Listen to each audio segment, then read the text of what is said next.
Betul, kalau orang yang nak simpan duit ni memang susah. Tapi orang yang pantang nampak duit kat tangan, itu lagi susah nak menyimpan. Kenapa susah sangat? Sebab fitrah manusia memang suka berbelanja. Ada duit je, otak mula fikir, nak beli itulah.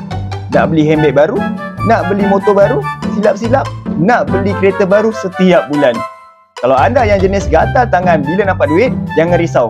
Pasti ada ubatnya. Saya sendiri dah 4 tahun gunakan cara ini. Caranya sangat berkesan, simpan emas fizikal. Betul, bila rasa nak boros, saya pegang emas saya ni dan saya tengok lama-lama otak terus tukar mod. Simpan elok-elok lah. Jangan jual sampai dapat target. Mulakan dulu menabung. Anda akan tahu keajaibannya di masa akan datang. Semoga perkongsian saya bermanfaat. Langkah pertama anda boleh memberi manfaat di masa akan datang. Nak mulakan tabungan emas bersama Public Gold?